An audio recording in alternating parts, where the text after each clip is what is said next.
मी नाही म्हणत आहे, सगळेच म्हणतात आणि तुमचं कोचिंग कोणा सुद्धा म्हणतंय. तर गण म्हणजे ज्या आईने म्हणजे त्या पार्वतीने त्या गणाचं नाव ठेवलं त्या आज्ञात्मिक. कारण मळ्याचा गणपती बनवला माता पार्वतीने ना त्या आज्ञात्मिक नाव ठेवलं ते गणेश. पण आपण ते म्हणतो काय, भारत देशाचे राष्ट्रीय गीत काय आहे, जनगण मन अधिनायक जय हे. ते जनगण म्हणजे लोकांचा जमाव आणि समुदाय तोच तयार होते, म्हणजे तोच गण. तर त्या गणाचा निर्माता तुम्हाला माहित आहे आपल्या भारत देशाच्या राष्ट्रीय गीताचं गण म्हणजे लोक. पण आज या विज्ञान युगामध्ये रवींद्रनाथ टागोरनी ते राष्ट्रगीत लिहिलेलं आहे. पण आज या विज्ञान युगामध्ये आम्ही शिकले सवरलो, साहेबांचं शिक्षण खूप काही आहे आणि त्यांचा अभ्यास एवढा लंबा आहे का मोजता येत नाही का. तर काय गणाची उत्पत्ती म्हणजे शब्दामध्ये, गणाची उत्पत्ती शब्दामध्ये होत आहे आणि गण हा प्रत्येक शब्दामध्ये सुद्धा येत आहे. तर गण हा शब्द व्याकरणापासून त्या गण या शब्दाची उत्पत्ती झाली आहे.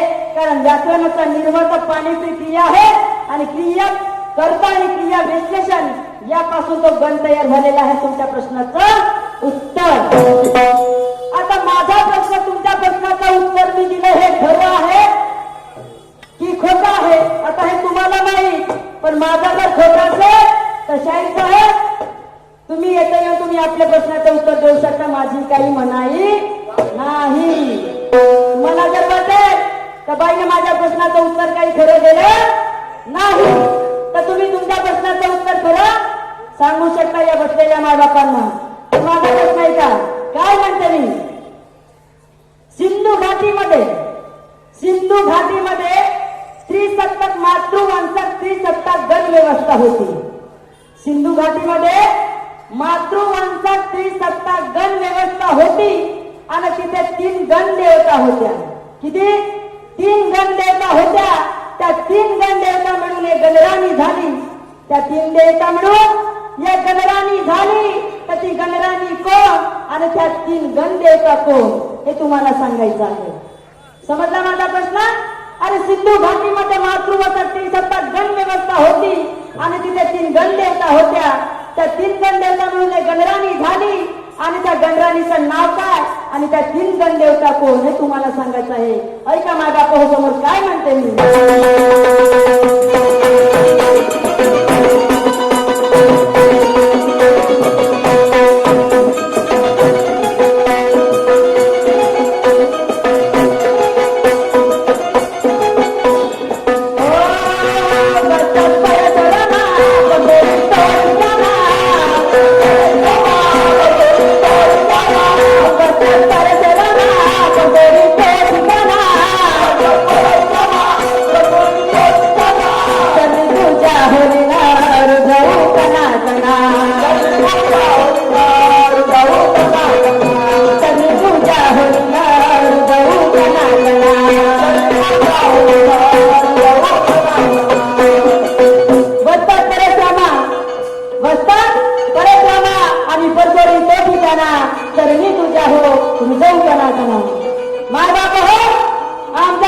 आमच्या गुरुचे गुरु आमचे वस्ताजी आमच्या तुमच्यामधून ते निसर्गाने निघालेले आहे. पण त्यांचा या निळ्या निशांचा गाडा त्यांच्या पावलाची पावल टाकत आम्ही त्यांचा या निळ्या निशांचा गाडा समोर नेण्याचं काम करत आहोत. म्हणून आमच्या वस्ताजीसाठी म्हणायचं आहे काय म्हणते मी.